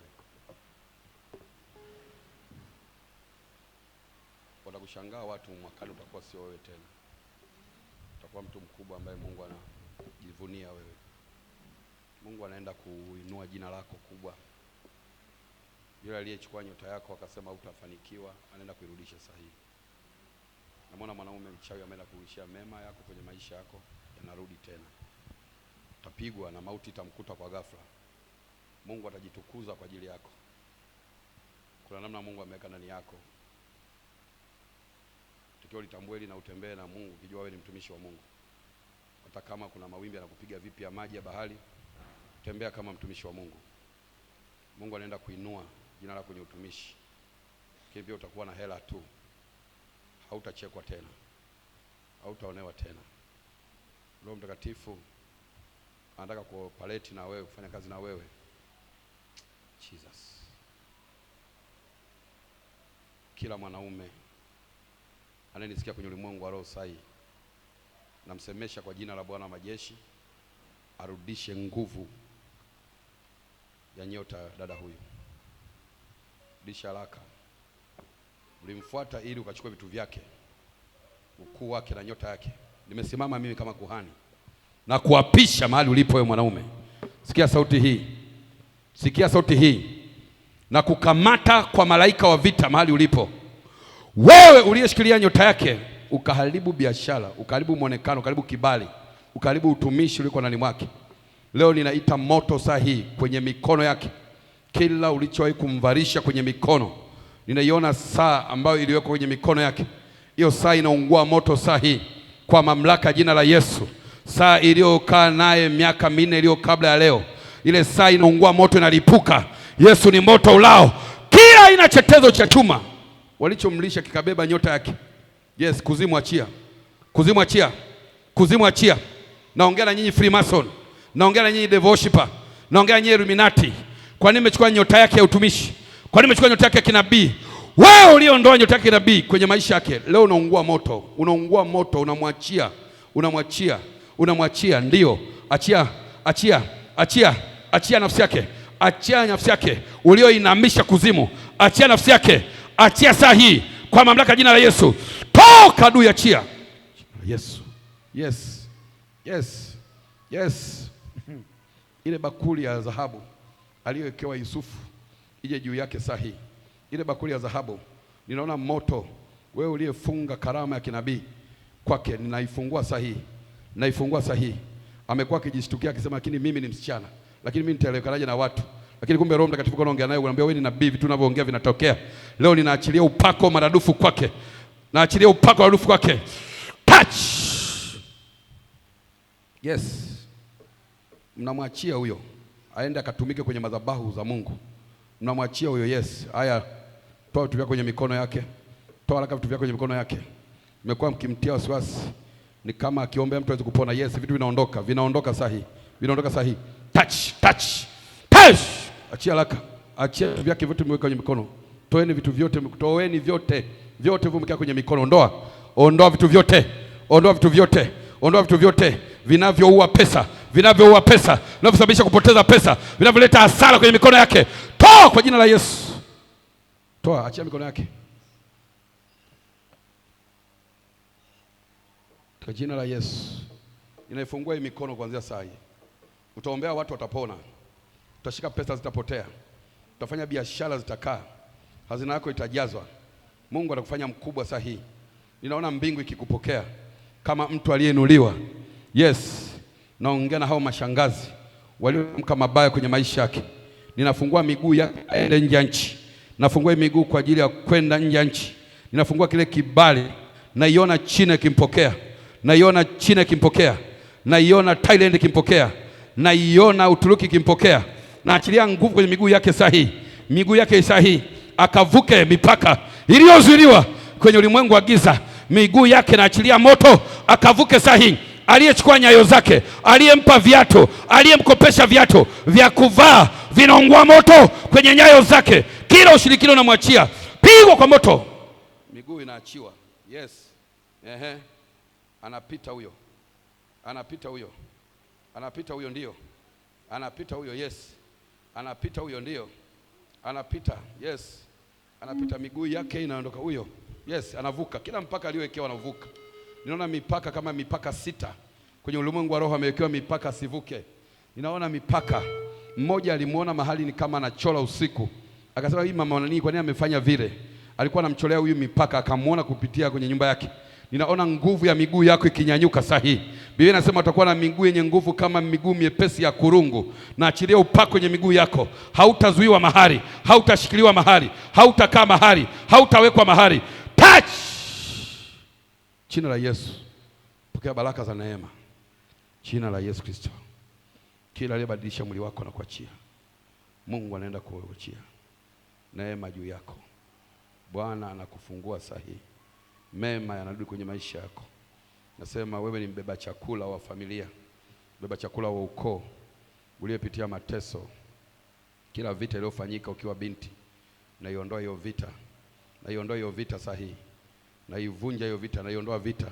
Kila vita waliokuwekea ukiwa binti, ile vita inakuachia sahihi. Kwa mamlaka jina la Yesu, natangaza ukuu wako na mema. Natangaza ushindi wako. Yote aliyekufanya maiti, unaenda kuwa mpya. Unaenda kuwa hai kuanzia leo. Uwe hai katika jina la Yesu Kristo. Neema ya kimungu ikakufunike. Kila asiyejua kwamba wewe ni mbeba chakula, Mungu akawatambulishe. Yes Lord. Shata badosh. Yes Lord. Baba, ninaita moto kwenye mwili wa mama huyu. Yes. Naona nguvu yake iliyoharibiwa na watu wa familia. Tash! Achia go. Haya, changanyikiwa laka utoke. Changanyikiwa umwachie mwimbaji mkubwa wa kanisani. Changanyikiwa umtoke. Unafanya naye vita, ukisikia anataka kuja kanisani, kuja kuimba, unamzuia. Ninafanya vita na yeye sahihi. Nainua nguvu yake ya baraka. Kile kinachotembea upande wake wa kushoto leo kinaungua moto katika jina la Yesu. Yes. Shika moto haraka. Upande wa kushoto kinachotembea, anaona kitu, anasikia kitu kinamtembelea huku. Upande wa kushoto mpaka kwenye bega, moto unatembea. na mimi naachilia upako kwenye upande wa kushoto. Yes, ndiyo, ule uchawi unaharibika, ule ushirikina unaharibika. Wewe unayetaka apooze upande wa kushoto, touch fire, shika moto, mwachie haraka, chomoka, toka upande huu haraka haraka.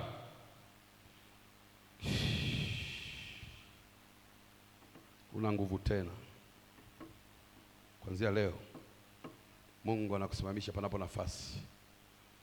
Bwana u sehemu yangu, rafiki yangu wewe,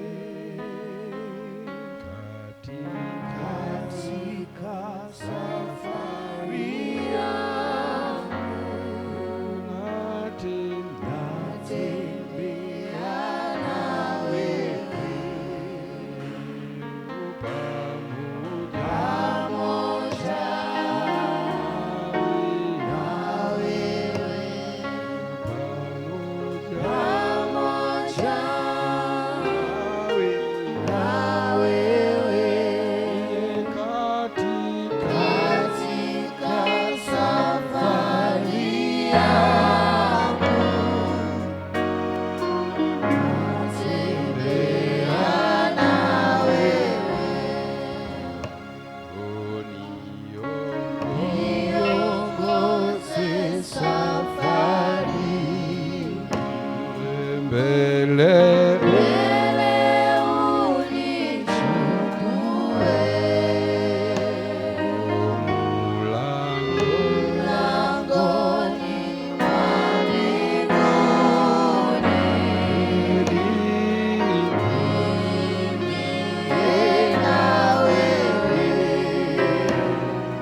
paji la uso la Debora, mbeba chakula,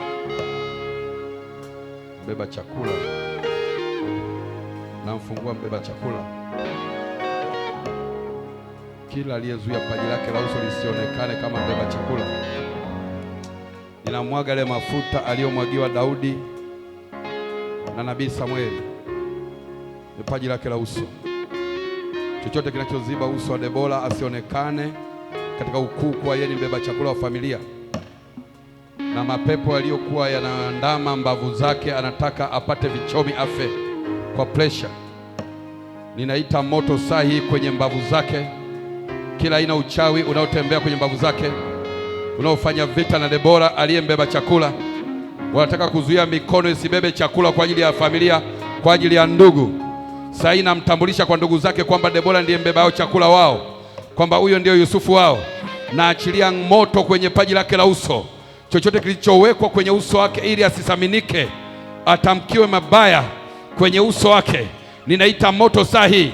Yeyote aliyemshikilia Debora kwenye mahandaki, kwenye nyumba yake, kwenye uvungu wake, ninamtoa kwa mkono wa Bwana ulio hodari. Jesus. Aya, tokeni kwenye mbavu zake. Ondoka. Go. Go. Touch. Toka haraka. Vichomi vya kipepo, nataka mumue kwa pressure huyu. Nataka mumue kwa pressure. Aka sahi. Moto unawaka kwenye mbavu. Moto unawaka kwenye mbavu. Nataka umue kwa pressure. Mmeachilia wadudu wanaotembea mwilini mwake ili waharibu nguvu yake ya uzima. Huyu ni mwalimu mkubwa aliyebeba chakula cha neno la Mungu kanisani hapa. Kwa nini umekamata mbavu zake? Ninaita moto kwenye mbavu zake. Wewe pepo uliyeitwa leo kutoka upande wa mama yake, uliyeitwa na mizimu ya ukoo ya upande wa mama yake, mkashikilia nguvu ya mbavu zake, pigwa kwa moto. Mnaungua, mnaungua. Mmeondoa mikono yake ili asibebe vitu vikubwa. Leo mnamwachia katika jina la Yesu Kristo wa Nazareti. Katika jina la Yesu Kristo wa Nazareti. Yes. Hawataki abebe vitu vikubwa. Huyu mikono yake ni mikono ya kubeba vitu vikubwa vya kifahari. Wanamzuia. Leo ninapoongea hapa naona Roho Mtakatifu anaenda kuharibu kila walichomwekea kwenye mbavu. Walimwekea vitu vya ajabu kwenye mbavu. Walimtumia upepo, ukampiga upepo ndani kwake akiwa amevaa nguo moja, wakaanza kuharibu mbavu zake. Leo ninapoongea na mimi naita moto kwenye mbavu zake waliomshikilia. waliosema hatatimiza kusudi la Bwana. Wewe uliyetoka kuzimu, kwa nini unapambana naye huyu? Kwa nini unapambana naye huyu wakati ni mwalimu mkuu wa watoto mahali hapa? Amebeba chakula cha watoto, amebeba chakula cha hatima ya watoto. Wewe umekamata mbavu zake, moto unawaka sahihi. Yule Yesu moto ulao, yule Yesu moto ulao. Roho Mtakatifu uliye mwaminifu, ingia kwenye mbavu zake. Yesu walioshikilia mbavu zake. Je, umechoka kubeba vifungo visivyoonekana? Je, maisha yako yamekwama bila sababu? Njoo upokee uhuru wa kweli kupitia neno la Mungu chini ya mchungaji Bishop James Mdoe. Mnamwachia. Mlishika miguu yake mkasema hataenda mbali, ataleta aibu nyumbani, na mimi naikanyaga miguu hii na iachilia upako, ambapo vifungo vinafunguliwa, mizigo inaondolewa na hatima zinaachiliwa kila siku ya wiki kuanzia Jumatatu mpaka Jumapili. Bila kusahau Ijumaa kuna mkesha mkubwa maalum ambapo watu watafunguliwa. Kutakuwa na nafasi ya kuombewa mtu mmoja mmoja. Mahali ni Kitunda Kibeberu, shukia kituo cha madawa, au wasiliana nasi kwa simu namba 0622738221. Hakika hii sio ya kukosa. Njoo na jirani yako. Mungu akubariki sana.